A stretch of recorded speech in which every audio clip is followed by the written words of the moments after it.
Bismillahirrahmanirrahim. Assalamualaikum warahmatullahi wabarakatuh.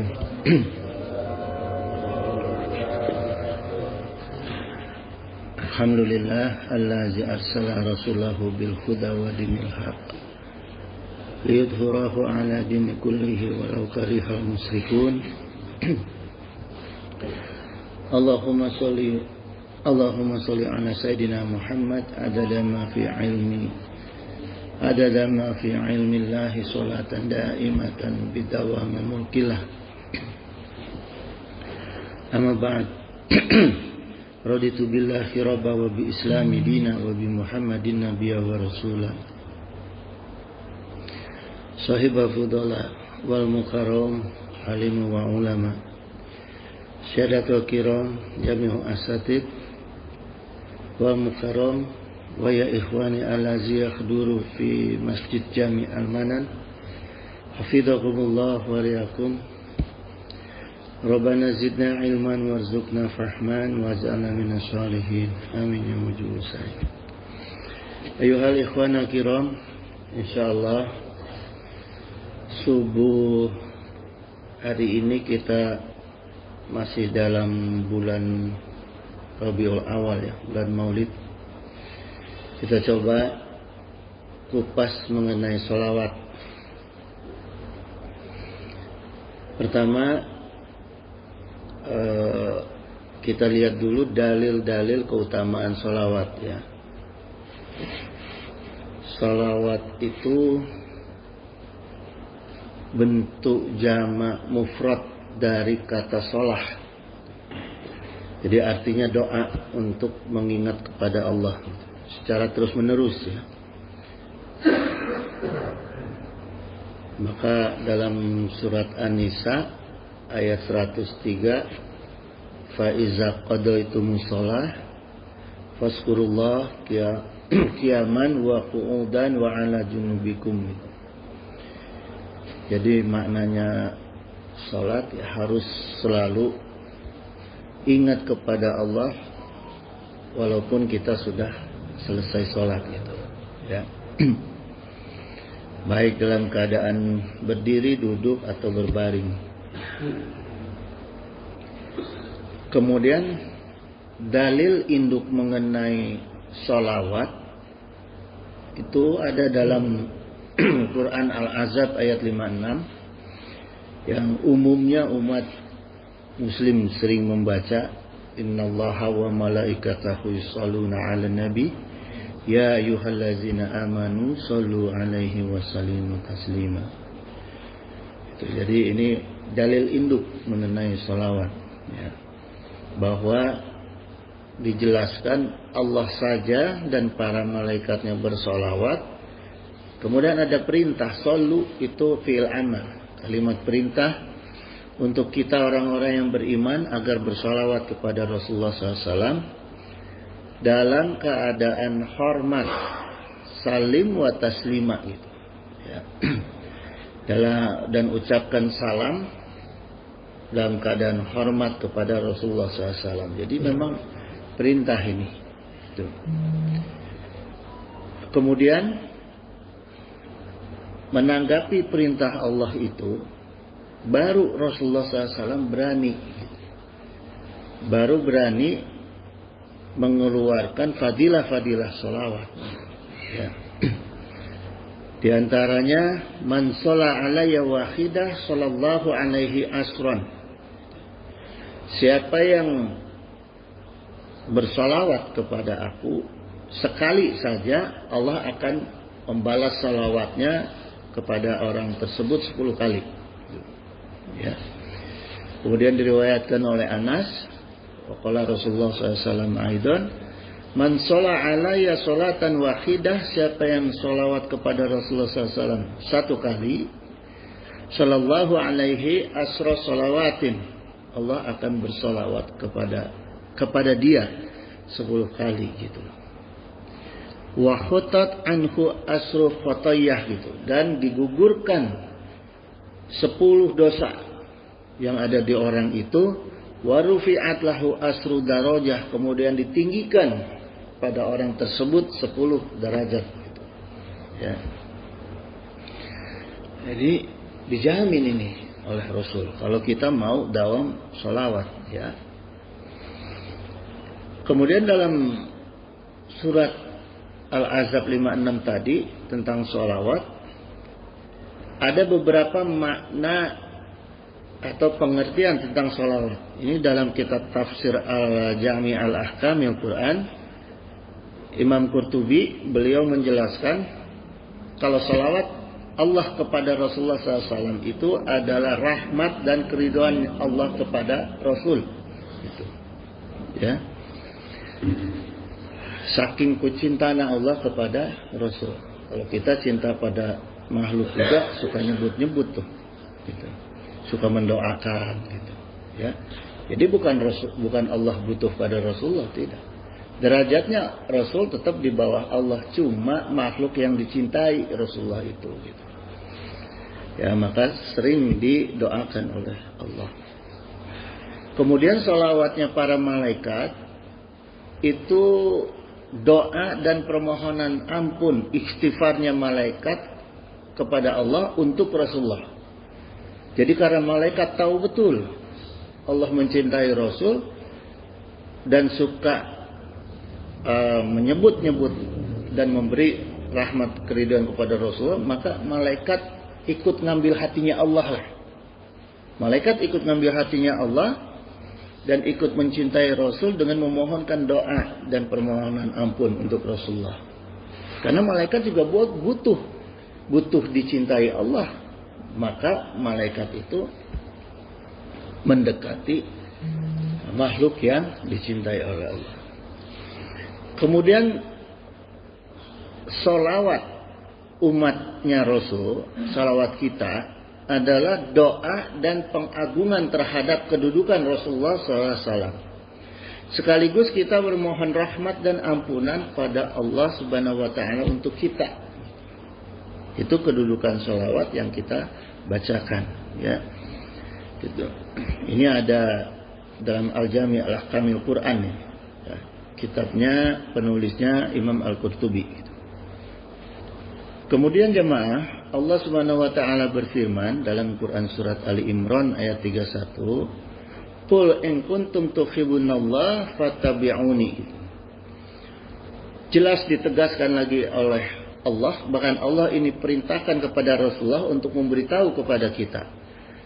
Katakan wahai Muhammad kepada kita nih, pada manusia yang lainnya ya, selain Rasulullah SAW. Kalau kamu mencintai Allah, maka ikuti saya. Nah, jadi jelas nih perintahnya. Gitu. Yuhibbukumullah, dan Allah pasti akan mencintai kita. Wa yaghfir lakum dzunubakum, dan akan mengampuni dosa-dosa kita gitu. Bahkan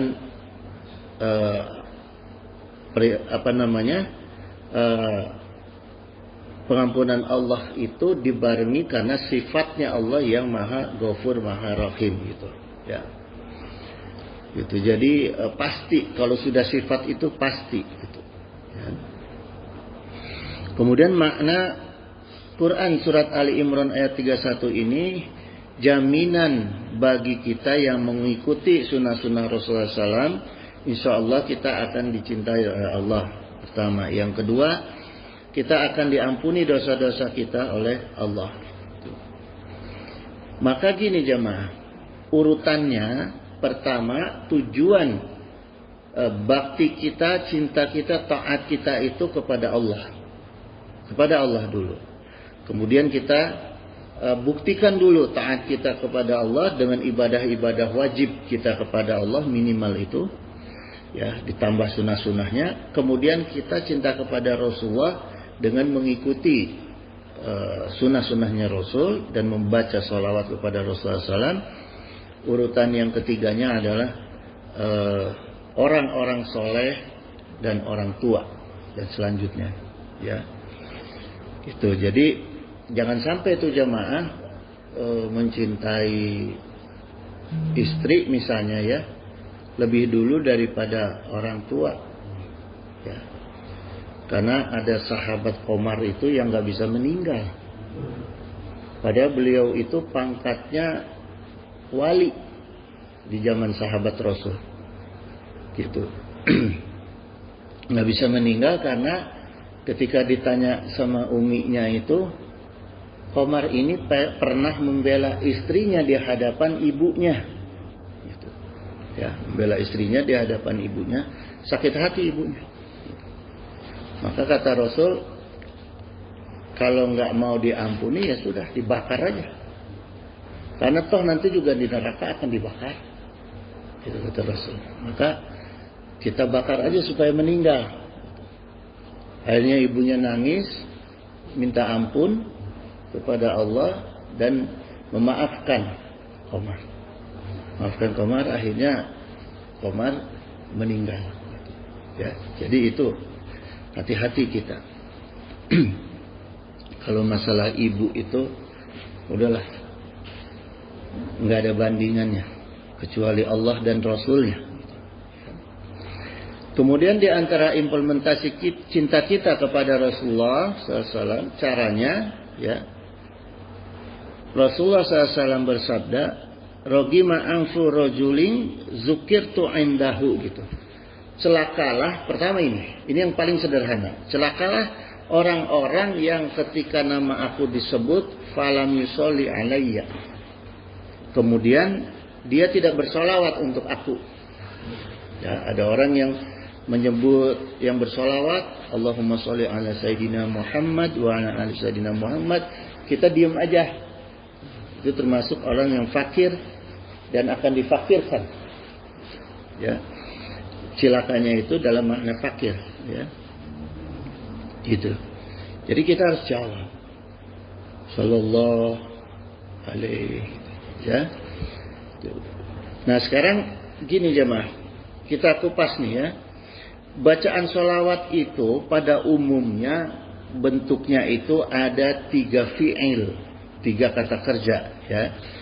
Masing-masing ain fi'il ini, ya, suku kata kedua dan kata ketiga fi'il itu mesti dibaca sesuai, konsisten dengan fi'il yang pertama gitu. Jadi kalau fi'il yang pertama itu bentuknya madi, ya, maka fi'il kedua bentuknya madi dan fi'il ketiga juga madi gitu, ya.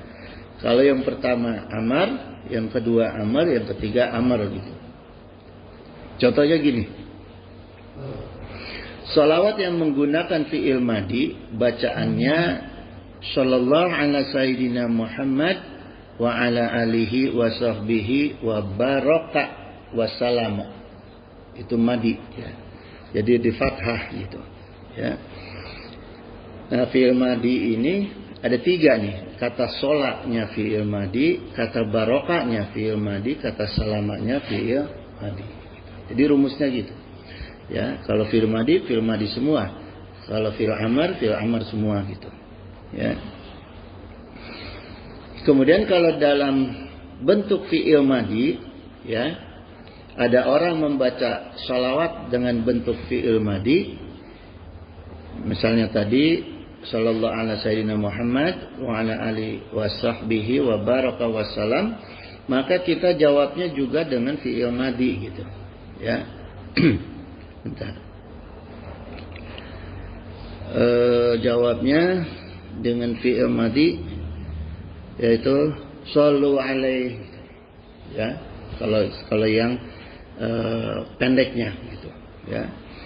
Kemudian misalnya dalam bentuk fi'il amar. Kalau fi'il amar itu soli, ya, kata kerjanya pertama soli, yang kedua salim, yang ketiga barik. Jadi di kasroh, ya. Jadi misalnya bacaannya itu Allahumma sholli ala sayyidina Muhammad wa ala alihi wa sahbihi wa barik wa salim. Gitu. Jadi kalau fi'il amar itu bentuknya di kasroh gitu, ya. Nah kalau orang membaca fi'il amar tadi, ya,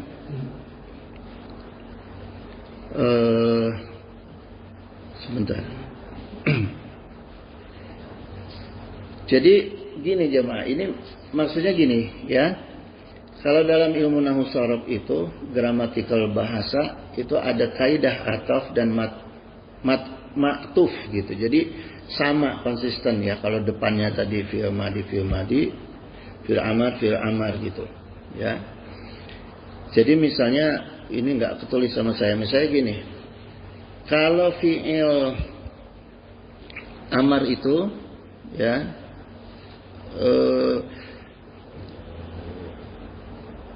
sebentar ya. Oh ya, nggak ketulis. Jadi ya tadi fi'il amar kalau bentuknya perintah berarti di cirinya itu di kasrah, kalau fi'il madi cirinya di fathah gitu. Ya. Gitu jamaah. Jadi semuanya juga kata kerjanya semua harus di fathah dan harus di kasrah gitu. Ya. Kemudian gini jamaah sekalian, karena Rasulullah SAW itu diutus oleh Allah persis setelah zaman Nabi Isa alaihissalam, dan Nabi Isa alaihissalam itu dituhankan oleh pengikutnya, ya, maka secara basyariah atau kemanusiaan Rasulullah SAW itu tidak berbeda dengan manusia lainnya. Jadi beliau sering menunjukkan bahwa beliau itu adalah manusia biasa gitu. Misalnya mengeluarkan sunnah nikah. Terus yang kedua, Rasulullah SAW itu sering makan dan minum di depan umum, bahkan sering berjamaah. Jadi berjamaah makan ini dan minum salah satunya adalah sunnah Rasulullah SAW, gitu. Ya, karena takut kalau tidak menonjolkan kemanusiaannya, takut dituhankan nanti oleh umatnya.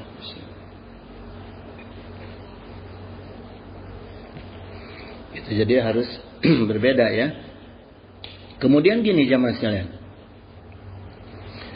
semua bentuk sholawat kepada Rasulullah SAW ini membuktikan bahwa umat Islam itu tidak ada yang menuhankan Nabi. Ya. Dengan adanya kalimat sholawat ini sebagai bukti bahwa umatnya Rasul tidak menuhankan Rasul. Gitu. Bahkan menurut Said Az-Zabidi, bahwa sholawat itu adalah ilmu yang bisa membedakan antara umat sebelumnya dengan umatnya Rasulullah SAW. Ya. Dengan sholawat kita umat Muhammad itu memintakan kepada Allah untuk memberi rahmat kepada Rasulullah SAW. Gitu. Mendoakan ya. Sifatnya mendoakan. Karena tidak ada Tuhan yang butuh didoakan. Gitu. Maka jelas kedudukan Rasulullah adalah manusia, karena kita mintakan doa kepada Allah untuk Rasulullah SAW, gitu, ya. Kemudian semua kalimat sholawat itu dimulai dengan Allahumma. Semua kalimat sholawat tidak ada yang tidak dimulai dengan Allahumma, gitu.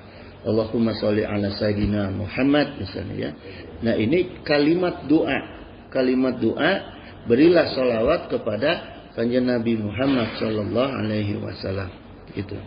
Jadi ini membaca sholawat itu maknanya adalah menegaskan tauhid kita bahwa sehebat apapun Rasulullah SAW adalah makhluk yang menerima, Allah yang memberi. Gitu. Jadi kedudukannya jelas beda nih.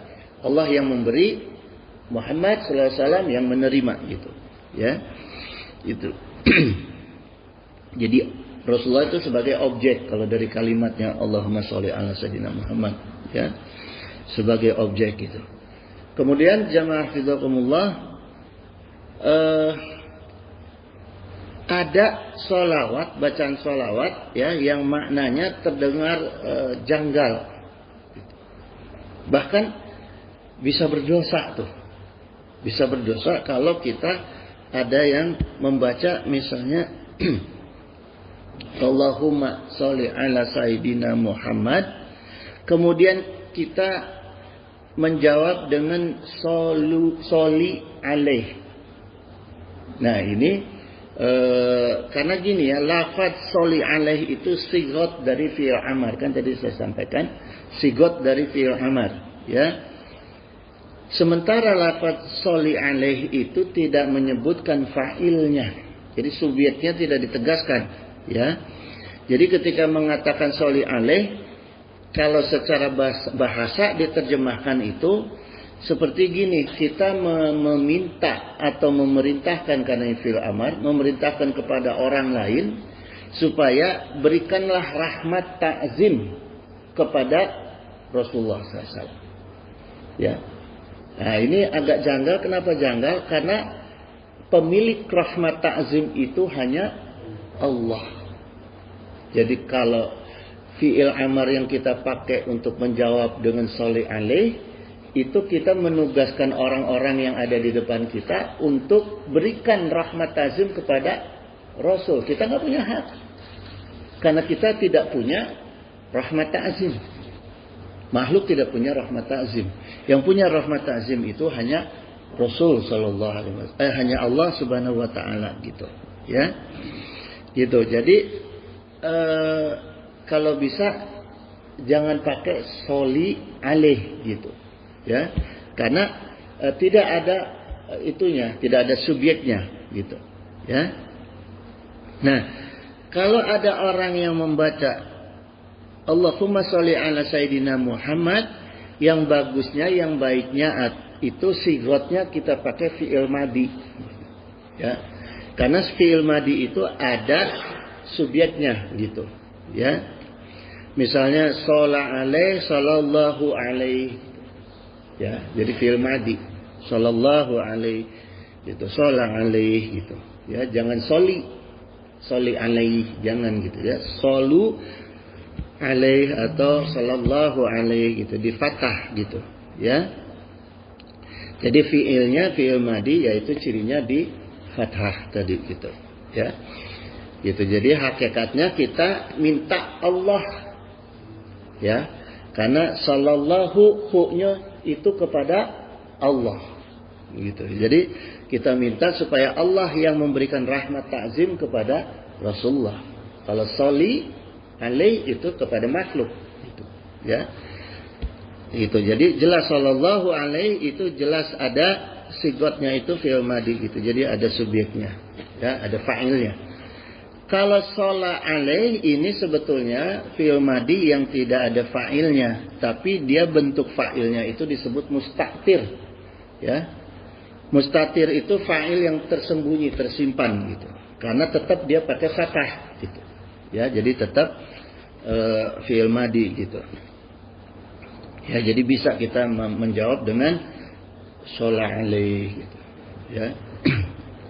Nah, kemudian jemaah sekalian, dalam kitab Mabadi Awaliyah Amar, Mabadi Awaliyah Amar itu dibagi menjadi 3 gitu. Ada al-amru minal a'la ilal adna, ya. Ini perintah Allah kepada makhluknya, jadi dari yang atas ke yang bawah. Itu disebut amr minal a'la ilal adna gitu, dari yang tinggi ke yang bawah. Yang kedua ada al-amru minal adna ilal a'la. Ada, kalau tadi perintah, kalau yang kedua ini bentuknya permintaan, doa. Tapi sifatnya menekankan gitu, ya, doa yang agak maksa gitu, ya. Gitu, karena al-amru minal adna ilal a'la gitu. Jadi misalnya ini permintaan dari bawah kepada atasan, seperti kita minta kepada Allah, yaitu bentuknya doa gitu, ya. Gitu. Allahumma sholli ala sayyidina Muhammad itu bentuknya doa gitu, ya. Karena harus ada Allahumma gitu. Yang ketiga adalah bentuk iltimas. Amar bentuk iltimas. Iltimas itu yang sejajar, setara, ya, antara manusia dengan manusia gitu. Ya. Nah, jadi sholawat itu adalah bentuk al-amru minal adna ilal a'la. Bentuk doa atau permintaan dari yang bawah ke yang atas gitu, ya. Maka seperti halnya doa, kalimat sholawat itu menyeru kepada Allah menggunakan Allahumma gitu, ya. Nah, dalam tafsir Qurtubi ini dijelaskan qala qalilu wa sibawih wa jami'ul basri, ya, basrina gitu. Maaf, ini pakai nun ya. Ya ke nun. Basriyina gitu. Jadi ini Imam Khalil Sibawayh dan mayoritas ulama tanah Basrah, ini maksudnya Basriyina ini tanah Basrah, seluruh ulama tanah Basrah jamak menerangkan bahwa inna aslallahumma ya Allah, sungguh asalnya Allahumma itu dari kata ya Allah.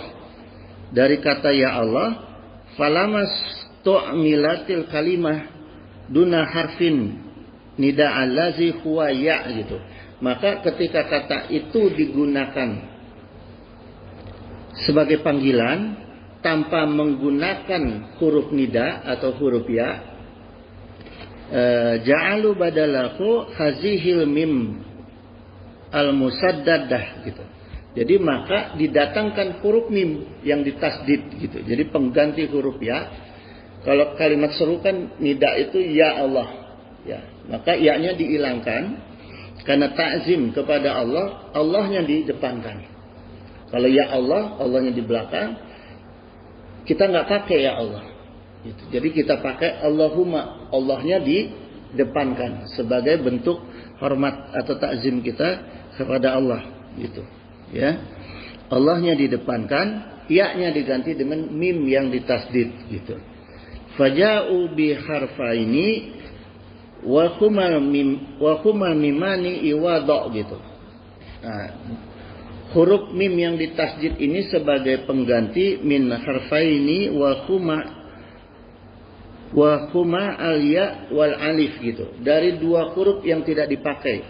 Karena huruf yang dihilangkan itu ya dan alif, maka pengganti mimnya juga ditasdid double. Jadi dua huruf juga, tapi mim dua-duanya. Gitu. Kalau ya kan ya alif. Ya. Nah, diganti dengan mim tasjid gitu. Wa dhammah fil hahiyya dhammatul ismil munadal mufrad gitu. Sedangkan harkat dhammah pada huruf ha pada kata Allahumma adalah harkat dhammah isim mubada mufrad gitu. Ya. Jadi jelas jamaah bahwa antara kalimat Allahumma dan ya Allah itu artinya kita memanggil secara hormat kepada Allah, wahai Allah gitu. Ya. Gitu. Maka salawat dan salat, doa dan salawat itu dibuka dengan kalimat Allahumma. Allahnya di depan. Gitu. Seperti misalnya Rabbi, Allahnya di depan gitu. Jadi kalau berdoa itu, kalau menyeru Allah, taruhlah Allah di depan. Jadi jangan dibiasakan ya Allah. Ya, gitu. Allahnya di depan gitu. Ya Rabb, jangan. Rabbi atau Allah gitu. Allahnya di depan gitu, ya. Gitu. Kal inadat da'iyatu jami'atu qalbihi 'ala Allah gitu. Ya, karena dikedepankan ini, ya. Ini maknanya gini jemaah. Huruf mim sebagai pengganti huruf ya itu maknanya adalah kal inadat da'iyatu jami'atu qalbihi 'ala Allah. Jadi ini kita mengumpulkan, ya, dikumpulkan yang banyak, dikumpulkan jami'ah secara jamaah, kita mengumpulkan seluruh maksud yang ada di hati kita, difokuskan hanya kepada Allah. Jadi kalau doa kita kumpulkan segala maksud kita, hati kita untuk difokuskan berdoa meminta kepada Allah gitu. Ya. Gitu. Jadi jangan kita doa pakai Allahumma tapi enggak serius. Ya. Kalau kita minta kok enggak serius gitu. Jadi harus harus kekeh gitu. Ya, harus benar-benar kuat kita kalau meminta kepada Allah.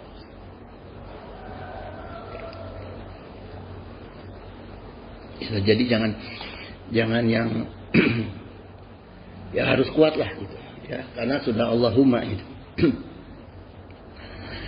Kemudian jemaah digunakan Allahumma itu ya maknanya adalah pertama mengagungkan dan mementingkan Allah, yang kedua adalah ngalap barakah, yang ketiga itu jamak ya, jamak mengumpulkan seluruh maksud di hati dan difokuskan hanya kepada Allah gitu.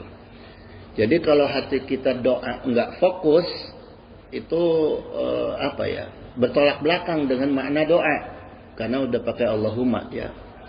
Jadi jangan kita berdoa itu ya misalnya Allahumma ini as'aluka rizqan, kita minta rizki, tapi hati kita ingat kemana-mana ya, pikiran kita. Jadi ketika kita berdoa kepada Allah, benar-benar antara hati, pikiran itu dan mulut sama, fokus gitu ya, fokus apa yang kita minta gitu. Karena jamaah orang tua dulu itu ada mengatakan saciduh metu saucap nyata, itu maksudnya kalau dia pikirannya, hatinya dan mulutnya sama, itu yang maknanya saciduh metu saucap nyata gitu. Ya. Gitu. Kemudian gini jamaah sekalian. Sekarang saya akan kupas sedikit mengenai sholawat nariyah. Karena ada beberapa pihak teman-teman kita yang mengharamkan sholawat nariyah, ya. Nah sekarang kita lihat dari sisi mana mereka mengharamkan dan dari sisi apa kita melihatnya sholawat nariyah tersebut, gitu, ya.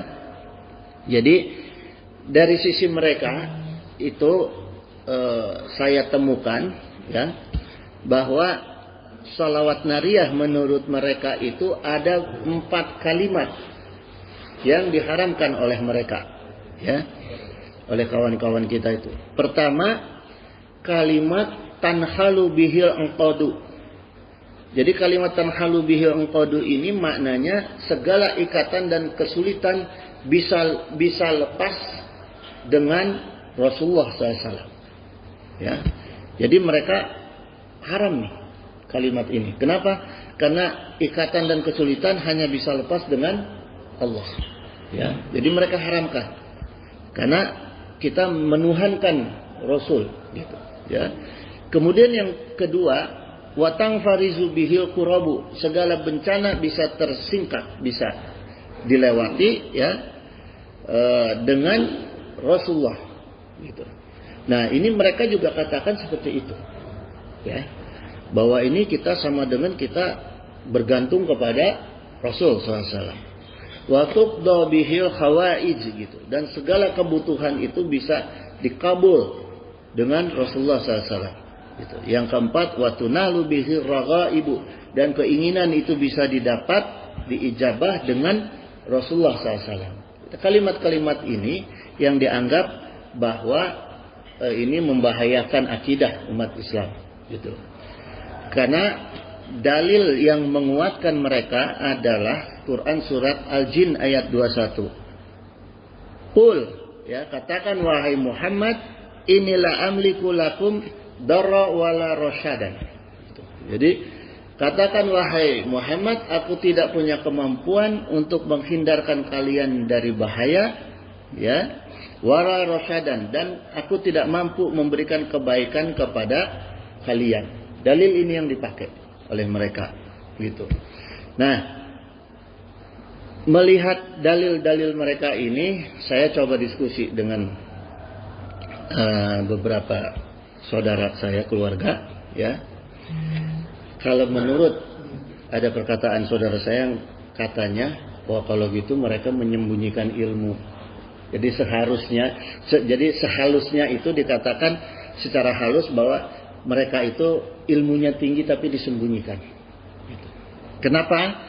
Karena gini, dalam kaidah harfun ba, menurut ilmu nahwu, huruf ba itu ada beberapa makna, gitu, ya. Ada makna ilsaq, ya. Wazida wa darfi riyatas tabin ba wafi, ya. Jadi diperjelas makna huruf ba dan huruf fi itu waqat yubayyinasi sababa, gitu, dengan menjadikan makna zarab, dan terkadang keduanya menjelaskan sababiyah, menjadi sababiyah. Jadi kalau ada huruf ba itu adalah maknanya sababiyah, gitu, ya. Tadi dikatakan dalam selawat tadi watuqda bihil, ada ba, berarti ini sababiyah, Ya, sababiyahnya adalah Rasulullah. Gitu, ya. Gitu. Jadi penulisnya ini nggak sembarangan gitu. Ditaruh huruf ba di situ gitu. Jadi sebagai sababiyah gitu, ya. Artinya juga sababiyah itu adalah pelantara atau wasilah gitu, ya. Jadi kandungan sholawat nariyah itu rangkaian kalimat tawasul. Kalau kita telaah, rangkaian kalimat tawasul atau wasilah kepada Allah melalui sababiyah Rasulullah SAW.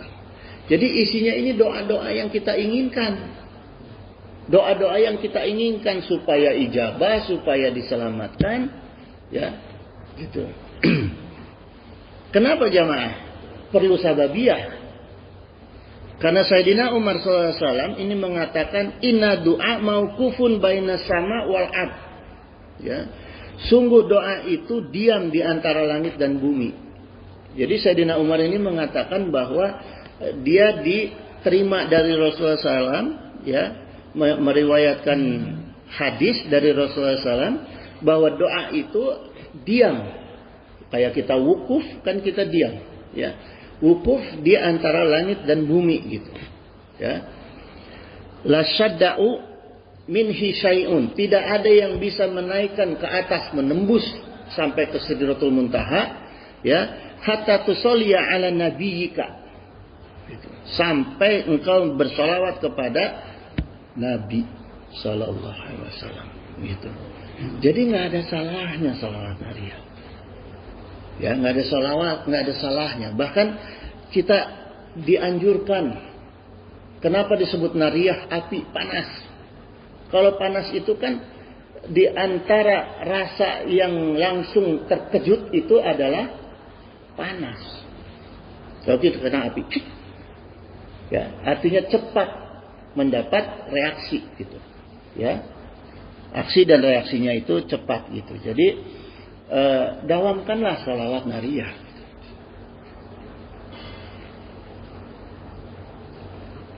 Jangan dibalik-balik. Nah, kata saudara saya ini ilmunya disembunyikan. Ya, gitu. Karena gini jamaah, tidak mungkinlah, ya, Syekh Imam Muhammad Abdul Wahab At-Tazi Al-Maghribi, ya, ini seorang wali yang tinggal di Maroko. Pangkatnya sudah wali. Selain ulama, beliau juga pangkatnya sudah wali yang tinggal di Maroko. Bukan Abdul Wahab ya. Bukan Abdul Wahab. Abdul Wahab di Mekah. Ini Abdul Wahab At-Tazi Al-Maghribi. Ya. Ulama yang berpangkat wali di Maroko itu beliau berani tanpa ilmu, tanpa taat kepada Allah, tanpa hukum syara, ya, tanpa bimbingan Allah dan bimbingan Rasul, kemudian berani menyusun kalimah-kalimah sholawat nariyah, gitu, ya, yang bakal menyesatkan, nggak mungkin, gitu. Makanya berilmu dulu baru menentukan fatwa, ya, karena fatwa itu tidak boleh sembarangan, harus jelas ilmunya, gitu. Tidak cukup saya ahli nahwu shorab, nggak cukup. Ada manteknya, ada balagohnya, gitu, ya. Dan kemudian jamaah, semua sholawat termasuk sholawat nariyah itu juga dengan kalimat, dibuka dengan kalimat Allahumma tadi, ya, yang dimana zat Allah itu ditaruh di depan, gitu, ya. Seperti kalimat pembuka salawat nariyah, Allahumma sholli sholatan kamilatan wa salim salaman taman ala sayyidina Muhammad, gitu, ya. Jadi ini doa. Pertama kita doa, ya Allah, limpahkan salawat yang sempurna, curahkan salam kesejahteraan yang penuh kepada junjungan kami Nabi Muhammad sallallahu alaihi wasallam. Karena tanpa Nabi kita tidak mengenal Allah. Kalau kita mendoakan bapak kita, ya Allah, berikanlah kesejahteraan bagi bapak kita, masukkanlah surga untuk bapak kita, berikanlah kebaikan untuk bapak kita, karena bapak kita yang sudah menafkahkan kita. Salah nggak kita? Hah? Enggak. Ya kan? Kan kita doa juga gitu kepada orang-orang tua kita. Gitu. Ya. Maka kita mendoakan Rasulullah yang lebih agung, lebih jelas lebih jelas faedahnya, ya, lebih jelas kebaikannya, ya, kepada kita, kok kita haramkan.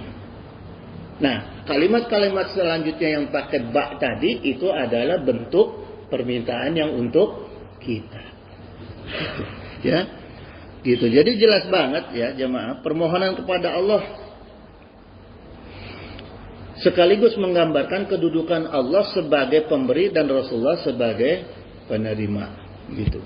Itu jamaah sekalian. Jadi aneh kalau saya mendengar ada orang yang mengharamkan sholawat, gitu, khususnya sholawat Maria. Kemudian jamaah sekalian, dalam rumusnya untuk berdoa, ya, ini kan gabungannya sholawat itu adalah doa, ya.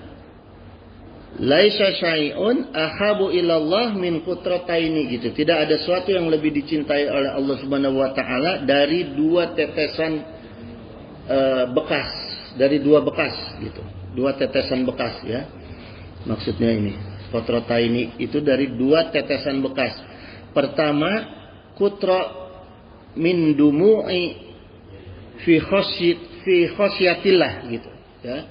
Khosyatillah ini maksud ketakutan, rasa takut, ya.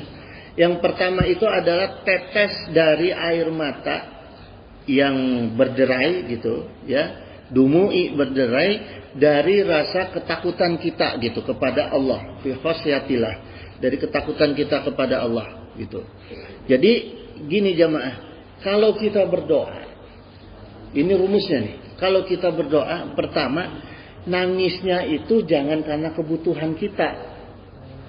Kendalikan tuh, kelola pikiran kita sama kelola hati kita. Saat berdoa supaya diijabah sama Allah, jangan kita nangis karena mengingat kebutuhan kita, sehingga kita nangis saking butuhnya, gitu. Tapi yang kita ingat itu harus fokuskan pada takutnya dulu, ya. Takutnya kita kepada Allah, saking takutnya kita kepada Allah, baru kita menyampaikan kebutuhan, gitu, ya, gitu. Nah ini yang Allah cintai ini, dan pasti kita hanya bisa nangis tuh kalau malam lah, ya. Kalau sendiri kita takut sama Allah, makanya kalau berdoa walaupun malam lampunya tuh redupin.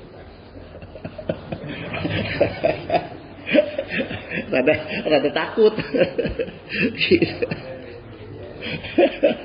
gitu ya, gitu, takut sama Allah, gitu.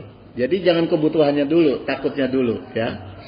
Yang kedua, waqatrahu damu tahrokin fisabilillah, dua tetesan darah yang mengalir deras dalam jihad fisabilillah, orang yang perang sabil, ya. Jadi jemaah, ya, makna dari keterangan ini,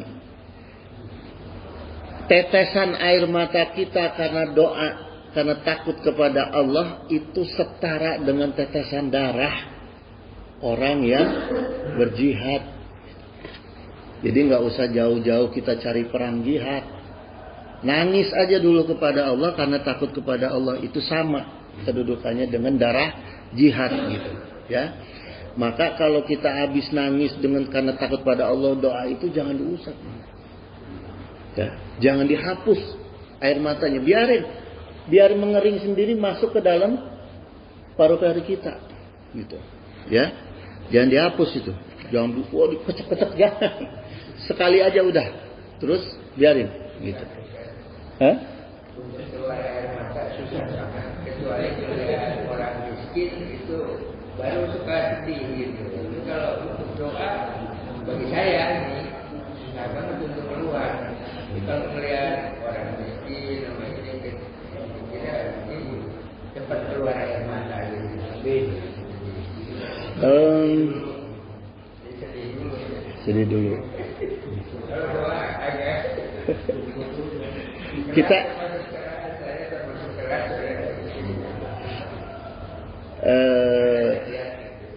jadi doa itu dimulai dengan sholawat, kemudian memuji Allah, ya, alhamdulillah.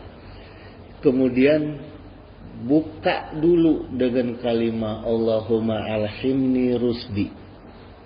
Ya, yang singkatnya itu dulu. Allahumma alhimni rusdi. Ya Allah, berikanlah ilham. Nah, ilhamnya itu supaya kita mendapatkan takut kepada Allah. Gitu. Ya. Orang yang asli biasanya ibu-ibu tuh. Ibu-ibu itu kalau ditodong itu takut dulu, nangis dulu. Ibu-ibu coba ada ketemu penjahat ditodong, nangis dulu tuh. Oh.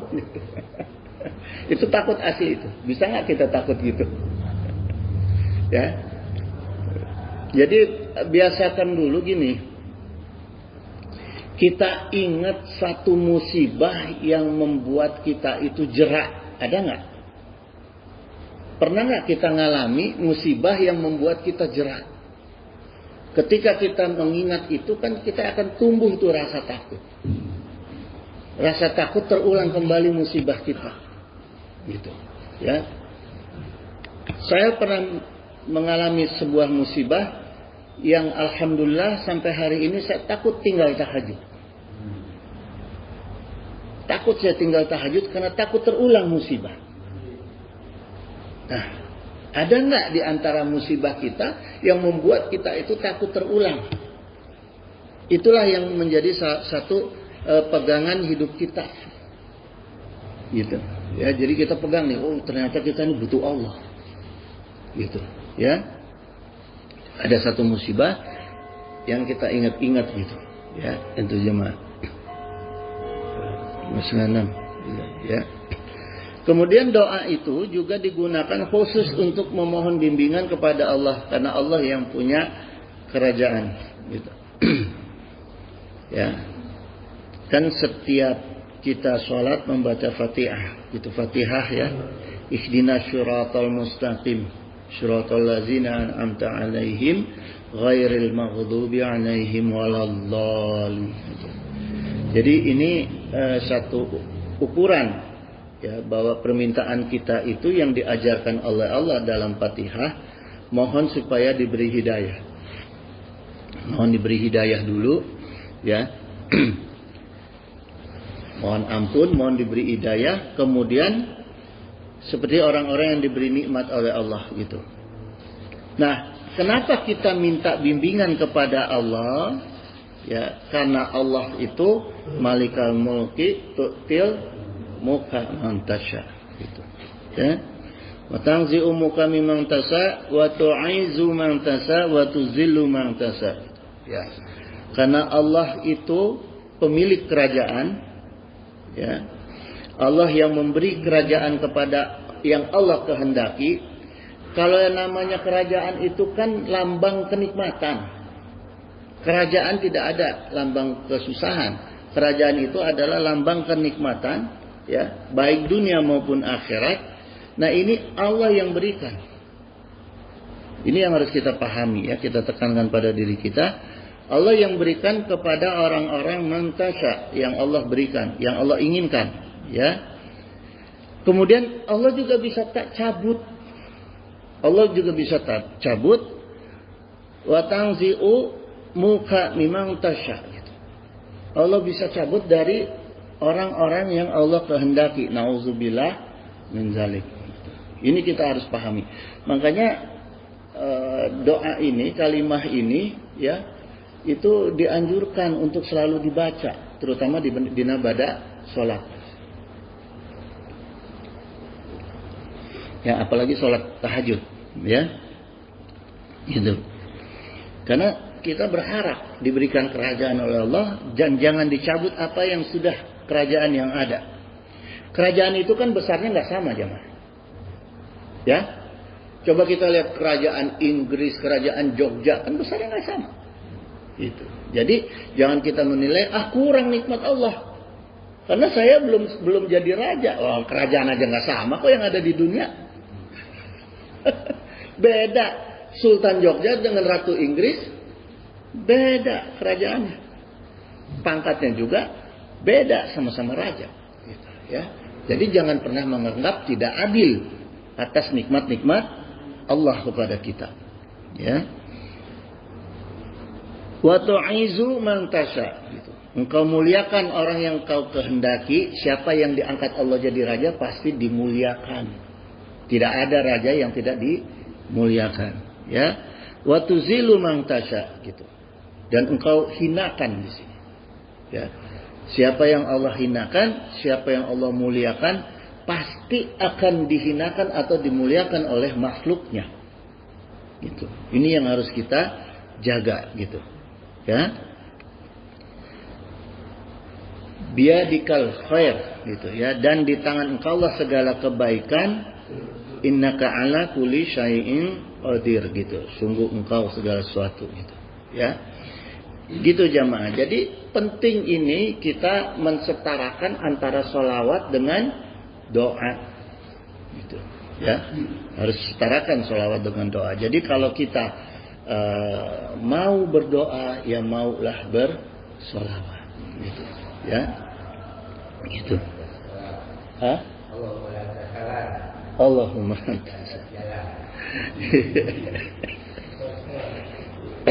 lantas jalan. Gitu jemaah. Ini udah 5:30 nih. Gimana? Mau dilanjutkan atau mau tutup dulu? Hah? Tutup dulu aja ya. Ada yang mau nganter cucu, nganter anak. Ya. Iya. Iya. Kalau kita sholat kan Sayyidina Muhammad. Jadi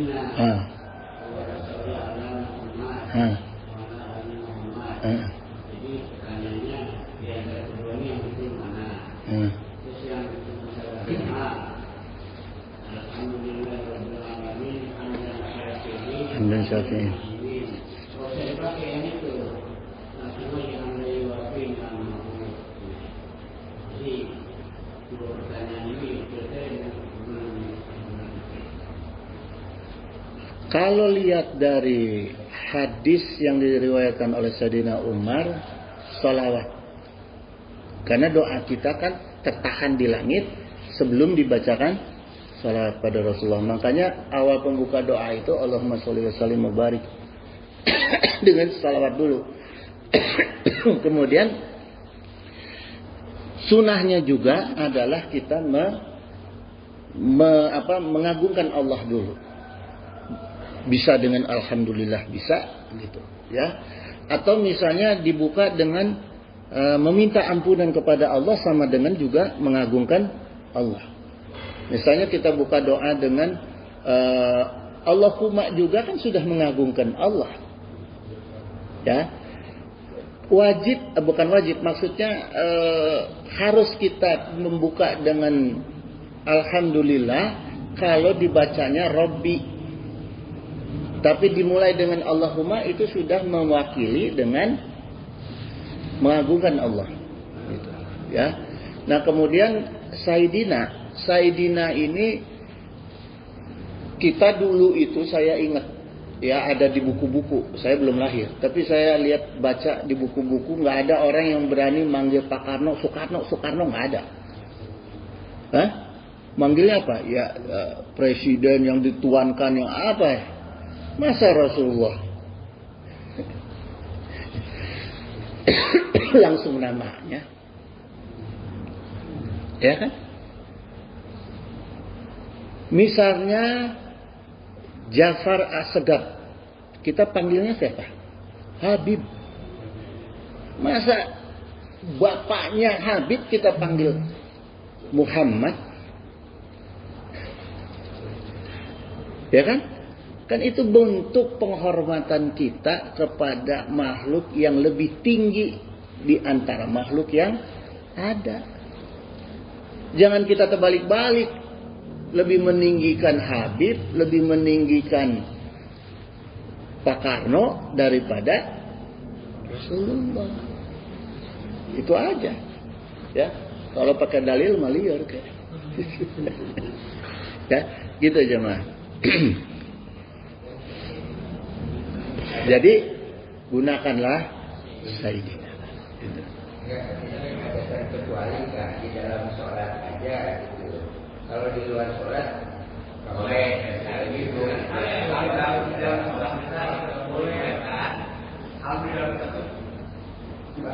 Tidak bisa dikurang dari kamu itu dulu mereka gitu. Kalau di luar buat gitu di luar sholat mereka ada aliran kayak gitu. Iya, maksudnya sholat di dalam alam Muhammad gitu aja. Tidak sholat mereka. Jadi ucapan Rasul harus diikuti kan mereka. Yang tambah kalau di luar boleh itu aja menurut mereka gitu. Jadi nggak ada tamu ya. Nggak ada tambahan. Nggak ada tambahan. Kalau di luar mereka juga.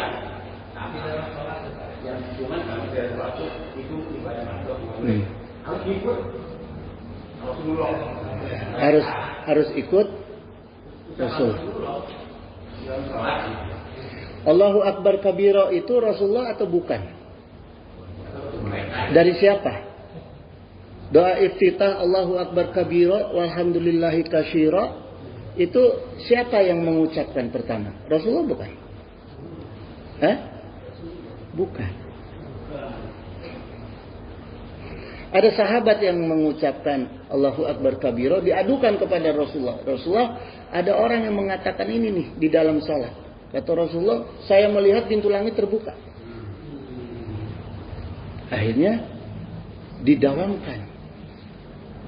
Sayyidina tambahan bukan? Sama enggak dengan Allahu Akbar kabira? Kan sama-sama ibadah makna. Gitu, ya. Jadi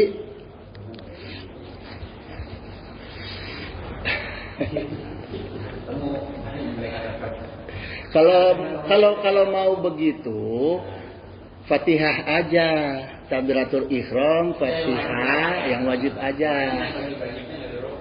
Jangan dirubah. Gitu. Karena itu tidak termasuk dalam rukun sholat. Kan sholat itu hukumnya ada rukun, ada wajib, ada sunnah. Ya. Jadi ilmunya disembunyikan. Bukan dia lebih bodoh dari kita, bukan. Ilmunya disembunyikan. Gitu. Ya, jangan menganggap bodoh orang lain. Nggak boleh. Udah nggak ada lagi ya. Wallahul musta'in ala kulli hal. Amin. Innahu sami'un qaribun mujibud da'wah wa yaqdi'ul hajah. Subhanaka Allahumma wa bihamdika asyhadu an la ilaha illa anta astaghfiruka wa atubu ilaik. Wallahul muwaffiq ila aqwamit thoriq. Wassalamualaikum warahmatullahi wabarakatuh. Allahumma salli wa sallim wa barik ala sayyidina wa syafi'ina wa habibina maulana Muhammad wa sallim wa radiyallahu ta'ala an sadatina ashabi sayyidina Rasulillahi ajma'in.